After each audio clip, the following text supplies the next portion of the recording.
Well, guys, after 5 episodes, the moment we have all been waiting for has finally come as the season truly kicks off. Don't change the channel, don't touch that dial. We got it all on UHF. Take off your sneakers. Over the sea to sky.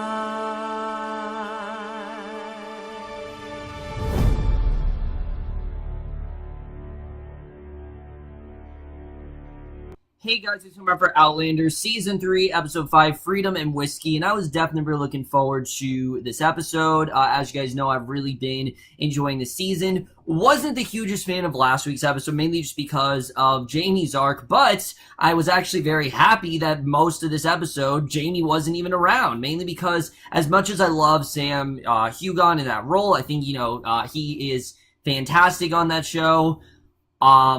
His arc this season has not really been the most interesting, except for when he was Red Jamie. That stuff I found interesting, but other than that, I have not found his arc to be nearly as interesting as it should be. This was definitely one of my favorite episodes of the season. I really love what we got here because most of this episode focused on Bri and Claire's relationship, and not just that, but really what the relationship has been like, what it means for Claire to actually leave Bri. That was a big part of this episode, and I definitely really did love what we got here. But let's just get into this episode because I definitely do want to talk about it. So I love the way we start off. We see Claire, she's rocking it out in surgery. And what I love about this episode is that we've seen Claire and Bri in the 60s, but we haven't really seen them in Boston in their everyday lives, and we get more into their characters here. She's in surgery, she's showing that she's the boss, she doesn't care that the lady's blood pressure is dropping and she's out of time. She's not being talked down to or told what to do anymore. This is her surgery, and that's something I really loved about this scene. You know, throughout the season, we've gotten these little snippets of Claire kind of being discriminated against because of the time period, but we're seeing here, she really is the one in charge here. She's the one calling the shots, and she's going to complete the way she sees fit, and I really like seeing that, and it also shows how far Claire and Dr. Abernathy's friendship has really come, and I'm really liking Joe as a character. It's too bad that this is most likely going to be one of his last episodes, but I really like what we got with them. I thought they had a really nice friendship, and I thought that was definitely something I really enjoyed watching. But we go to Bri, and Bri especially, we get a lot more insight on her character. And if you guys are worried about Sophie Skelton, this episode for me, I think really sold her. It's how great of an actress she really is, because I really liked her in this episode. She's sitting in a Harvard classroom listening to a lecture on Paul Revere and how inaccurate historical records and tales can be depending on how and who they were told by. And this seems to kind of resonate with Bri, but you can tell she's not really focused on that. She's like doodling all these different sketches in her book, and her professor then calls her aside after class and lets her know she's actually failing out of all of her classes. And this transition to Bri coming home, so, we now know she's not really doing well at all, but she comes home to a fully Christmas decorated room and reminisces about Frank because this is the first Christmas that they've really had without Frank, and she looks at her ornament on the tree, runs her hand over Frank's chair, opens his box of pipes and flips through some family photos, and it's all done while we hear Frank's themes actually playing in the background, which I thought was really cool the way they did that. And I really like that. I like seeing that, we can see her sadness and the loss that, remembering the father that she knew, really, even though she now knows this isn't her real father. She still is holding on to that. She's had so much time with Frank. Most of her life, Frank has been by her side. This is really the first time she's there without her illegitimate father, and she definitely does miss him. And I really did like that. I thought Sophie Skelton really did sell it here. You could just tell how much she misses her father, and I definitely really enjoyed that here. So Claire and Joe are then in her office. They're having a chat about her former love she had in Scotland, and suddenly, this is really my only complaint with the episode, is that the Claire and Joe scenes were kind of rough. I mean, yes, they were good, but a lot of their scenes felt like they were very convenient, and they didn't feel like natural talking scenes. They just kind of felt like a TV scene. They didn't feel like they didn't feel as natural as they really could have been, but I love the scenes with them so much that it really didn't bother me too much. So the office chat is actually cut off suddenly by the view of a cab rolling out with 60s music playing, and out steps Roger where we see he's got his briefcase and everything, and he walks up the steps. Now, we knew that Roger was going to be back, and I love seeing Richard Rankin on the show. He's fantastic as this character, but he walks up the steps to the Randall house to hear the mother and daughter screaming for one another after Bri withdrawing from school and moving out of the house, and this is obviously something Claire's not happy to hear about, but he bravely goes in and stays for dinner, even though Bri leaves shortly after his arrival, and you can just tell Roger and Bri, they have that look where you can tell these two are definitely falling in love with each other, and I really do like seeing that. Again, I like that it's different from Claire and Jamie. It's a much different kind of love. It's a little bit more slow, and I definitely like seeing that. So Claire and Roger talk about the fact it's actually Roger's first Christmas without his adopted father and his uncle, of course, by birth. And, again, just like similar how this is Bri's first Christmas without Frank, Roger and Bri really do have that in common here. And they start talking about traditions with family. Roger actually shares one that he had with the Reverend, and Claire shares they used to read A Christmas Carol to Bri when she was younger, and we'll get into that at the end of the episode, but I thought this was a really strong scene. It just really does show how every family really does have their own traditions, and I really did like seeing that here. Claire, basically, Roger is there because he actually found a pamphlet that had a Robert Burns quoted poem in it from 1765, when Burns himself would have only been 6 years old. And you remember Claire saying she quoted the poem with the saying freedom and whiskey gang together to Jamie, and the printer of the pamphlet was, of course, Alexander Malcolm, that being Jamie's middle name. And this essentially is the main sort of thing that brings these two together. He also goes on to inform her that based on their timeline, that it would have meant that Jamie was in Edinburgh only a year before, and so it was possible that he was still there. And Claire then turns on Roger to inform him she has already gone through this heartbreak of hope and doesn't think she can really do it again. And she also tells him not to say anything to Bri. And I thought this was a really good scene showing why Claire, doesn't want to leave Bri here. And that's really a big part of this episode. It's not so much about can Claire go back to Jamie, it's should she go back to Jamie? Is it actually a good idea to just abandon the life she's made for herself in Boston, which she's been there for a long time now? Is it really a good idea for her to do that? That's a big part of this episode, and I thought they handled that really well. I thought there was definitely a really, well done plots, and again, it gets more into their whole relationship, and I really did like seeing that. I thought there was some really strong stuff there, and that was definitely something I really enjoyed watching. So Joe then has a skeleton separated on a table in their shared office. When Claire arrives the next morning, Joe's actually looking at it for a friend, so she picks up the skull and gets a feeling for the person, and as she and Joe then talk through the pieces, he continually asks her how she knows certain things, and she says that there really is no real answer, and she just knows it after touching the skull.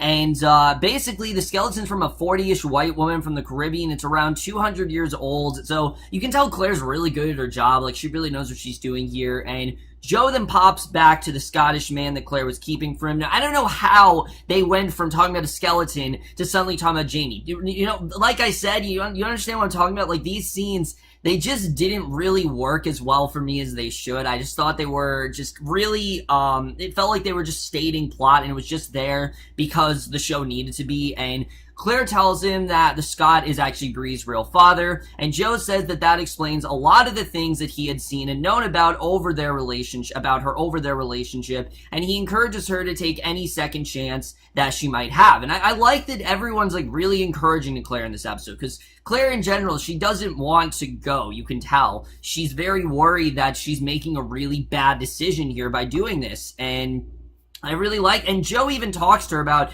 how nobody really bought her and Frank's relationship for all those years. Like, they acted like they're in a relationship, but no one really bought that those two actually had a genuine relationship and that things were actually okay with them. And that instead of continuing to live a half life, go forth and live a life full of love. And I really liked that. I really liked, what we saw. I thought there was definitely very strong, and I really enjoyed it. I really enjoyed what we had between Claire and Joe. Again, we haven't seen a ton of their whole friendship in this show, but I thought they did a really good job with it here. I definitely really did enjoy seeing that. So we then see Roger. He's on the couch enjoying a quality program in the form of Dark Shadows, and I thought that was honestly really funny. Never seen that show, but the movie's terrible. I've seen the movie with Johnny Depp. It's really bad, but he's dreaming of his new Christmas tradition of lobster rolls, Boston cream pie, and an American Christmas with Bri. And Bri actually invites him to Harvard to an event for a fellowship in honor of Frank. And at Harvard, we get a look at what the future might actually hold for Bri.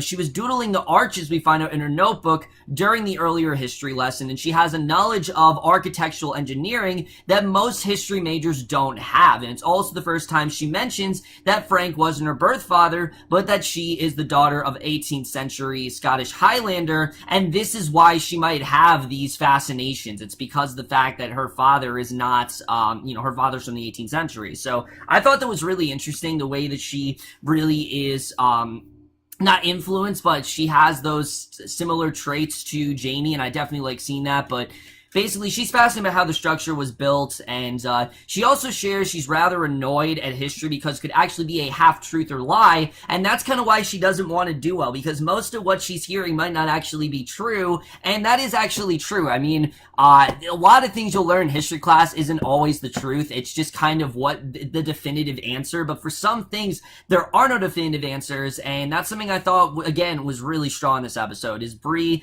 not exactly being happy about that, realizing that some things just don't have those definitive answers, and she points several examples where history didn't explain truthfully what actually occurred. And Claire is then confronted by Frank's mistress at the reception for the fellowship in Frank's honor, and needless to say, it is not necessarily a friendly interaction, but again, this is something that the show does really well. It always illustrates on these characters. I heard the book didn't really do this, but this episode really did, and Bri sees a confrontation. Bri asks Claire about it and reminds Claire about their promise not to lie to each other again. And I like that they have this bond now where she actually does trust her, and it's this woman named Sandy who is one of Frank's students, and like I said, it was just really painful. She rips it into her, and it doesn't, like I said, at all go unnoticed. And she informs Bri of the news that Rogers actually brought, and even though it's supposed to be loving, Bri basically says that she's all grown up and she doesn't need her anymore. And I thought it was a really strong scene. The fact that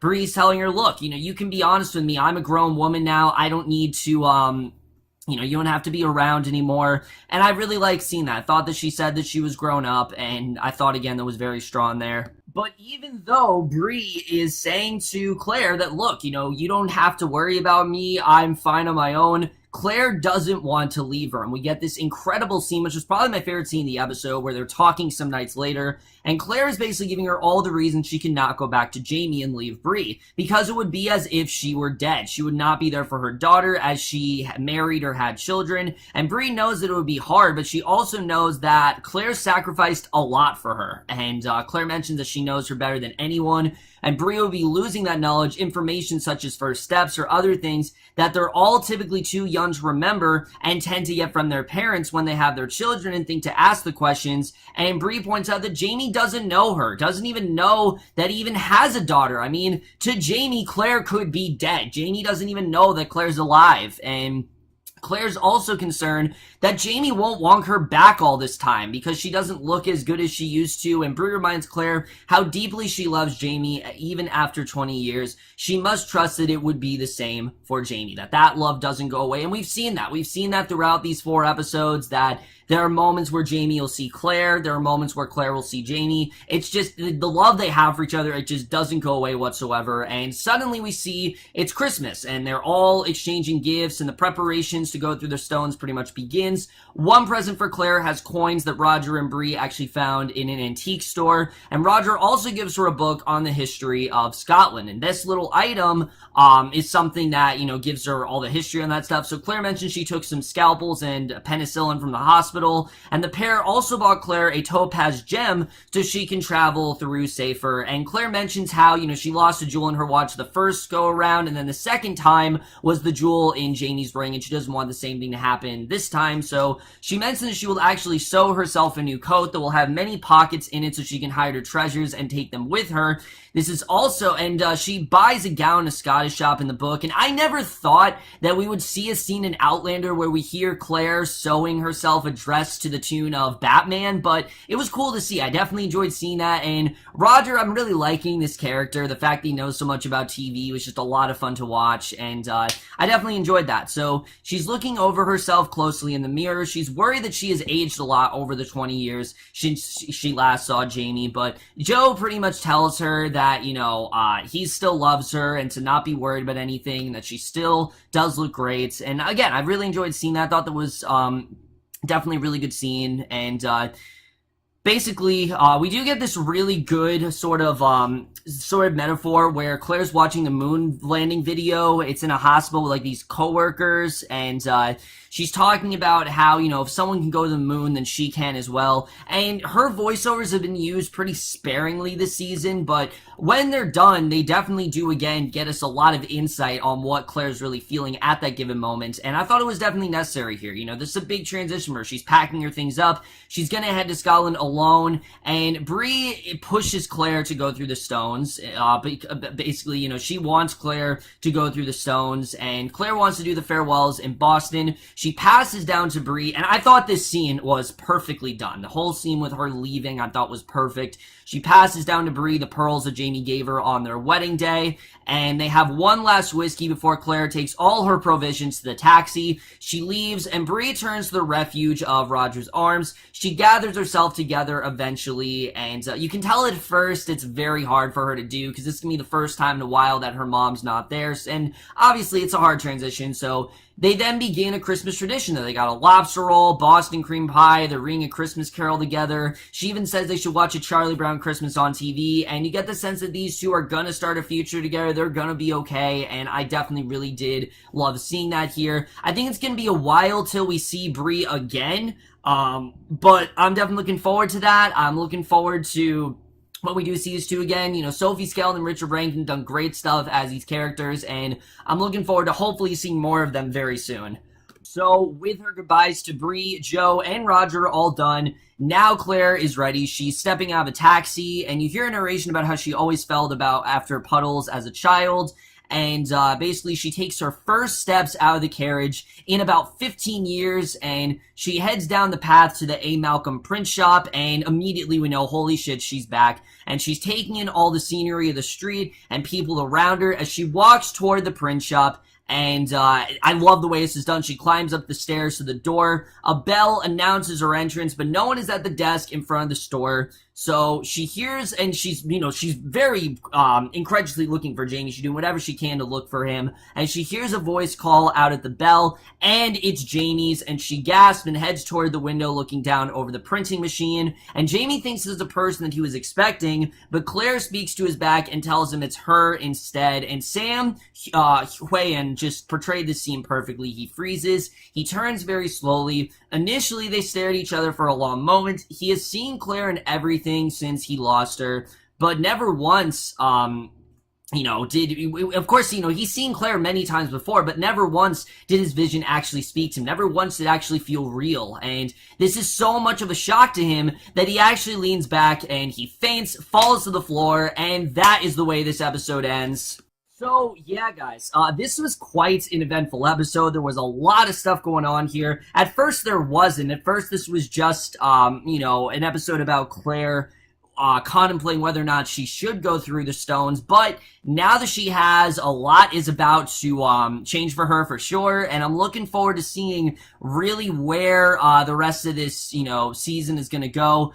Let's first talk about where we're going to go from here, because now Claire and Jamie, they're reunited. Obviously, there's a lot of catch-up to do between these two. Jamie doesn't know that he has a daughter. He has no idea what Claire's been up to. She has no idea what he's been up to. So there's definitely going to be a very necessary catch-up between them, and I think that's what the next episode is essentially going to be. It's going to be them catching up, and I think we're definitely going to see that. And appropriately, the next episode is actually going to be an extended episode, which makes perfect sense. There's a lot to get to, there's a lot to go through, and I think it makes sense for them to do an extended episode here. As far as things go between Bri and Roger, I think we're going to see him again. I think we're going to see these characters again very soon. I doubt that this is, the final thing, and especially what the show has done with Frank. In the book, I heard Frank, again, this is all I've heard. This is all like hearsay. I've never actually seen I've never actually read the book, as you guys know. But from what I've heard, the book never really gave Frank the amount of character development, and really just, he wasn't even much of a character in the book as he is in this show. And again, I think it's mainly because of Tobias Menzies' talent, but he really was not in the show as much as he's been in the book. And I think they're going to do the same with Bri and Roger. I think they're going to give them more to do. I think we're going to see more of them throughout the show, and I like that. You know, Sophie Skelton's taking me a little while to warm up to her, but I really like what we saw of her. I thought she was honestly very strong here. Now that in lighting the finale, I thought she was good, but I was still a little bit iffy about her at first, but really, I've warmed up to her very quickly, and Richard Rankin is just fantastic as Roger, so I really hope we see these characters again. They were definitely really great to see, and to be honest with you, I'm glad that we're done with the whole Claire-Janie split, because while it's been good television, it hasn't really been that exciting or, compelling to watch, because we knew these two were eventually going to meet up with each other, and it was really just a catch-up session. So I'm happy to see these two are now going to meet up with each other. I don't know where we're going to go from here, but that's something I'm definitely very excited to see. And I really love the way this episode was done with Claire. You know, we had that scene with Bri where she talked about how she was worried she's going to miss out on all these things in her daughter's life, and that might not necessarily be the case. You know, maybe there's a way that Bri's going to get there. I don't really know, but we did see Bri say that, you know, she's not completely uncertain that she might end up going through the stones one day, so it could very well be possible that she actually does go there. We'll have to see the way that all turns out. Like I said, really my only complaint in this episode is, as much as I do like Claire and Joe's scenes together, pretty much every scene with them felt very forced, and I don't know what it was. It's definitely not Caitriona, Bal, and whoever plays Joe Abernathy's chemistry. It's definitely not theirs, but I think it's more just the way it was written. It felt like they were just saying it for plot reasons, and it didn't feel like natural dialogue. The scenes between Claire and Bri, that sounded like natural dialogue. The scenes between Claire and Joe didn't really sound natural. So, you know, that was really my only, gripe with the episode. Overall, guys, I really enjoyed this episode. I'm definitely looking forward to seeing where the rest of the season is going to go. There isn't really a ton to say because, well, I mean, this wrapped up most of the first half of the season, and now Claire and Jamie have met up. It really is anyone's guess as to where the rest of the story is going to go, but I definitely really did love this episode. I'm absolutely going to give Outlander Season 3, Episode 5, Freedom and Whiskey, an A-. But overall, guys, in this episode of Outlander, the most guys thought this episode overall, left your thoughts. And guys, we don't have another episode for 2 weeks, which really sucks, but I think this is definitely the right time for the show going on hiatus. And luckily, if you're upset about that, they're actually going to be showing all 5 episodes next week, so definitely look forward to that. I will see you guys in 2 weeks for episode 5. We'll see you guys also in my next video, and I will see you guys for that. Okay, bye.